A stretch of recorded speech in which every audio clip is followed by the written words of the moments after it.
क्या पढ़ा था कल हमने? वासदाब का अपेक्षित अवनमन। तो समीर, वासदाब का अपेक्षित अवनमन क्या रहा हुआ है? अपेक्षित अवनमन क्या रहा हुआ है? ना वासदाब का पूरा बताओ, वासदाब का अपेक्षित अवनमन किसे बोल रहा है? फॉर्मूला बस ये नहीं, क्या रहा है? जब भी वासदाब में कमी होगी उसे क्या बोल रहे हैं? वासदाब का अपेक्षित अवनमन बोल रहा है। कमी कैसा हुआ है हमारा? अगर शुद्ध जल है और शुद्ध जल में हम कोई विलेय डाल देंगे तो उसमें उसके वासदाब में कमी हो जाएगी, नहीं हो जाएगी? तो उस कमी को ही क्या बोल देंगे हम? वासदाब का अपेक्षित अवनमन। फॉर्मूला क्या है इसका? हाँ, P minus PS upon P।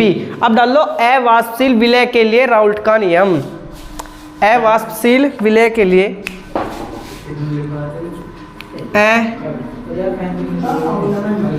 अवाष्पशील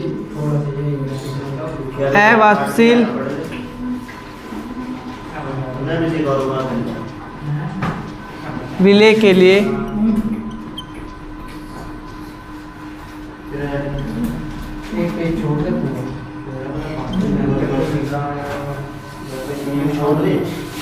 लिखो अवाष्पशील विलेय के लिए राउल्ट का नियम। पहले इसके बारे में लिखेंगे फिर इसके बारे में समझेंगे। पहले लिख लो, इस नियम के अनुसार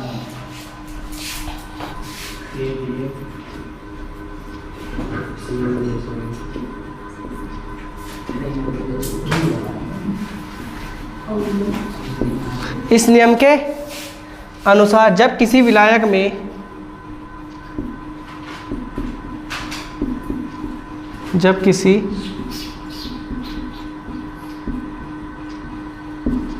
इस नियम के अनुसार जब किसी विलायक में कोई, सबके सब में साथ के लिखते रहो, जब किसी विलायक में कोई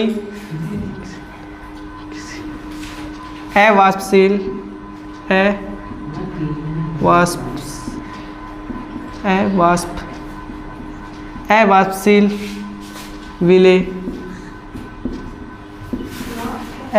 विलेय को घोला जाता है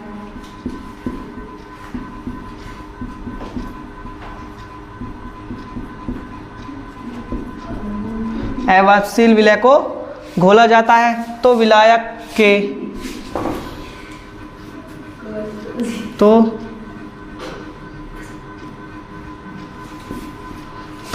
के वासदाब में होने वाली वाष्पदाब में होने वाली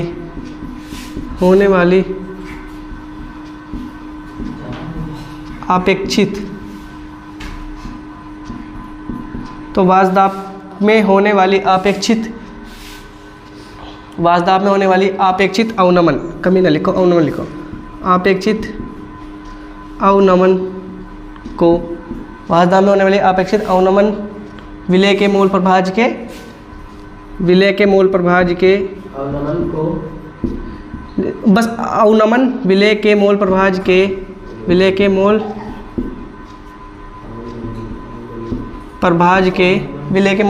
के बराबर होता है। विलेय के मूल प्रभाज्य के बराबर होता है। विलेय के मूल प्रभाज्य के बराबर होता है। पहले इसे लिखो जल्दी से। इस नियम के अनुसार जब किसी विलायक में कोई अवाष्पशील विलेय को घोला जाता है तो विलायक के वासदाब में होने वाला अपेक्षित अवनमन विलेय के मूल प्रभाज्य के बराबर होता है। हमें ऐसा तो ये तो पता है कि अगर हम कोई विलायक लेंगे उसमें कोई विलेय डाल लेंगे तो उसके वासदाब में कमी होगी, नहीं होगी? हाँ, लेकिन उसके जो वासदाब में जो कमी होगी, जो उसमें होने वाली अपेक्षित अवनमन विलेय के मूल प्रभाज्य के क्या होता है? हमारा बराबर होता है। पहले देखो, P माइनस PS बटे P, ये क्या हमारा अपेक्षित अवनमन है ना? है।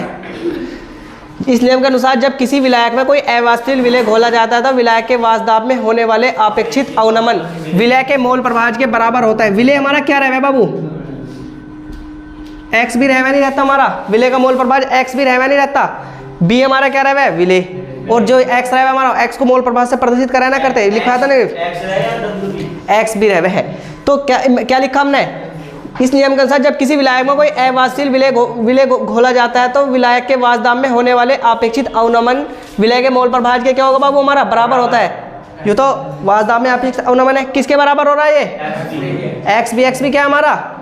मोल प्रभाज के विलय के मोल प्रभाज के बराबर होता है। अब एक चीज का ध्यान रखो, हमने 300-400 साल पहले पढ़ा था कि एक्स बी का, अगर हमें एक्स बी निकालना तो एक्स बी का फॉर्मूला रहा है Na प्लस NB। ये वाला फॉर्मूला रहवा नहीं रहता, मैं रहवा खुशबू बाबू ये वाला फॉर्मूला। तो मैं इसे ऐसा लिख सकता हूँ कि P, एक बार इसे थोड़ा सा ऐसे लिखो, P माइनस PS बटे P बराबर एक्स भी लिख सकता हूँ ना, लिख सकता हूँ। अब आ जाओ, P माइनस PS बटे P बराबर मैं लिख सकता हूँ कि Na प्लस NB लिख सकता हूँ ना, लिख सकता हूँ। बताओ भैया कोई समस्या है तक? क्योंकि इसके बराबर रहेगा ना। हाँ, क्योंकि एक्स बी का मान ही क्या रहवा है, ये वाला रहवा नहीं रहता खुशबू। हाँ, Na प्लस NB रहवा नहीं रहता, हमने पढ़ा था ना पिछले साल 300-400 साल पहले। अब देखो आ जाओ, इसमें लिख लो, अरे यू फिर मैंने कल लिखो, जहाँ P, हमने क्या बताया था खुशबू कल, मैंने क्या लिखा था, P शुद्ध विलायक का वाष्पदाब था ना, था जब तक हमने उसमें कुछ ना डाला था, जब तक P क्या था, विलायक का वाष्पदाब था ना, शुद्ध विलायक का वाष्पदाब। जहाँ P शुद्ध, मैंने कल भी लिखवाया था शायद तुम्हें, शुद्ध विलायक का वाष्पदाब। उसके बाद में हमारा भैया क्या नाम लिख रहा है, PS क्या था, जहाँ यू क्या था, विलायक का ना होगा भैया, हाँ क्या होगा, विलयन का वाष्पदाब है, था नहीं था भैया। इसके बाद में हमारा Na क्या था, Na, और भैया हमारा Na प्लस NB। Na क्या था खुशबू हमारा बाबू, हमने Na पढ़ा था ना, पढ़ा था।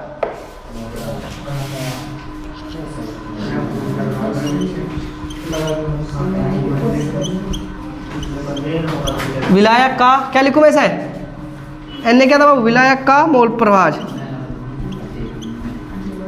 या विलायक के मोल, Na को विलायक का मोल ही तो पता बोलेंगे ना, बोलेंगे। और यहाँ हमारा इसमें Na प्लस NB क्या रहेगा, यू भी Na क्या रहेगा हमारा, Na इसको एक बार ही लिखो या अलग अलग करके लिख लो, क्योंकि हमें पता यू क्या है, हमें पता है इसके बारे में, क्या है यू, क्या है बताओ, यू पूरा का पूरा क्या है, Na प्लस NB क्या हमारा समीर, Na प्लस NB क्या रहेगा हमारा है, Na प्लस NB हमारा क्या रहेगा, NB क्या रहेगा हमारा, विलियन रहेगा नहीं रहता।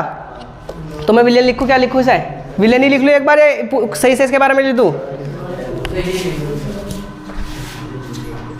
यानी विलायक के मोल। और इसे भैया हमारा क्या लिखेंगे हम, NB को क्या लिखे, विलय के मोल। और भैया हमारा एक और यूज हुआ था XB क्या होगा हमारा, विलय के मोल प्रभाज, विलय के मोल प्रभाज। उतार लो पहले से, उतार लो फिर जब समझाऊंगा तुम अच्छे तरीके से। हाँ, अवाष्पशील विलय के लिए राउल्ट का नियम बहुत इंपॉर्टेंट है। अवाष्पशील विलय के लिए राउल्ट का नियम एक हमने पूछा था, अब से पहले पढ़ा था द्रव द्रव विलयन के लिए राउल्ट का नियम, और एक अवाष्पशील विलय के लिए राउल्ट का नियम। देखो इस नियम के अनुसार जब किसी विलायक में कोई अवाष्पशील विलय घोला जाता है तो विलायक के वाष्पदाब में होने वाले अपेक्षित अवनमन विलय के मोल प्रभाज के बराबर होता है। जो चीज़ हमने यहाँ लिख रखी, मैं जो चीज़ मैंने इस पे बड़े शब्दों में लिख रखी, मैंने उसे छोटे शब्दों में लिख लिया। देखो यू क्या होगा, किसी विलायक के वाष्पदाब में अपेक्षित अवनमन का फॉर्मूला है ना, किसके बराबर होगा, विलय के मोल प्रभाज के बराबर होता है। किसके बराबर होता है, विलय के मोल प्रभाज के बराबर होता है। देखो क्या लिख रखा, इस नियम के अनुसार जब किसी विलायक में होने वाले विलायक में कोई अवाष्पशील को घोला जाता है, ऐसा अवाष्पशील विलय को घोला जाता है, तो विलायक के वाष्पदाब में होने वाले अपेक्षित अवनमन विलय के मोल प्रभाज के क्या होगा हमारा बराबर होता है। तो देखो यू विलय उसका अवाष्पशील विलय का जो हमारा था उसमें मोल उसमें कमी हो रही नहीं, कोई अपेक्षित अवनमन का फॉर्मूला है ना, है किसके बराबर रखा मैंने ये एक्स भी क्या रहा है, मोल प्रभाज के बराबर होता है। होने वाले अपेक्षित अवनमन विलय के मोल प्रभाज के क्या होगा हमारे बराबर होता है। एक्स हमारा मोल प्रभाज है और बी क्या है हमारा इसमें, यहाँ विलय क्या है, विलय। भैया मैं इसे थोड़ा सा खोल कर लिखूँ, P माइनस PS बटे P बराबर Na प्लस NB लिख सकता हूँ ना, लिख सकता हूँ, क्योंकि जो हमारा XB का फॉर्मूला रहा है Na प्लस Na बराबर Na प्लस क्या रहेगा हमारा NB रहेगा नहीं रहता, अब जहाँ P शुद्ध विलायक का वाष्प दाब है, PS विलयन का वाष्प दाब है, Na विलायक के मोल हैं, Nb क्या है, विलय के मोल हैं, और Xb क्या हमारा विलय के मोल प्रभाज है। जो ये सारी चीज़ लिख रखी मैंने क्या करी, थोड़ी सी इन्हें खोल के लिख दी। अब एक चीज़ का ध्यान रखो, नोट करके इसमें लिख लो थोड़ा सा। इसमें नहीं कभी कभार तनु विलयन के लिए पूछ ले, किसके लिए पूछ ले, तनु विलयन के लिए पूछ ले, तो तनु विलयन की हेडिंग डाल लो, लिखो तनु विलयन के लिए। इधर लिखवा दो भैया थोड़ा सा, लिखो तनु विलयन के लिए, तनु विलयन के लिए। भैया तनु विलयन के लिए जो इसका फॉर्मूला बनेगा,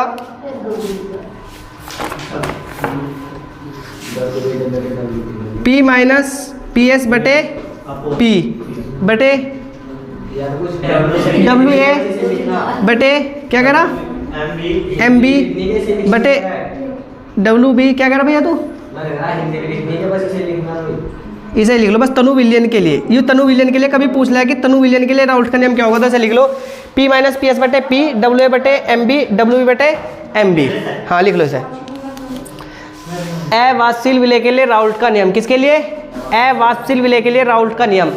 इस नियम के अनुसार जब किसी विलायक में कोई अवाष्पशील विलय को घोला जाता है तो विलायक के वाष्प दाब में होने वाला अपेक्षित अवनमन किसके बराबर होता है, विलय के मोल प्रभाज के बराबर होता है। किसके बराबर होता है भैया, विलय के मोल प्रभाज के बराबर होता है। उसके बाद में भैया हमने यहाँ सब चीज़ ये लिख रखी है तुम्हारी, जहाँ Na P minus P S P, ये क्या भैया हमारा, ये अवाष्पशील विलय के उसमें अपेक्षित अवनमन है ना है। उसके बाद हमने किसके बराबर रखेंगे इसे, मोल प्रभाज के बराबर रखा। P माइनस पी एस बटे P ऐसी का ऐसे रहेगा, जो मोल प्रभाज का फॉर्मूला है Na प्लस NB, क्या आ जाएगा, Na प्लस NB आ जाएगा, नहीं आ जाएगा भैया। इसे कह लो जहाँ P शुद्ध विलायक का वाष्प दाब है, PS विलयन का वाष्प दाब है, Na विलायक के मोल प्रभाज है, NB विलय के मोल प्रभाज है, और XB क्या हमारे विलय के मोल प्रभाज है। क्या है, विलय के मोल प्रभाज है। देखो एक चीज़ को, एक गलती को ठीक कर लियो अपनी। जब हमें पता कि P माइनस पी एस बटे P XB, ये किसकी बात कर रहे हैं हम यहाँ, विलय के मोल प्रभाज की बात कर रहे हैं, लेकिन Na को हम किससे, ये जो हमारा A रहेगा वो क्या रहेगा हमारा विलायक। तो बस इसे हम यहाँ क्या करेंगे, इसे यहाँ NB कर लियो, गलती से लिखा है, क्या लिखेंगे यहाँ NB, ठीक है।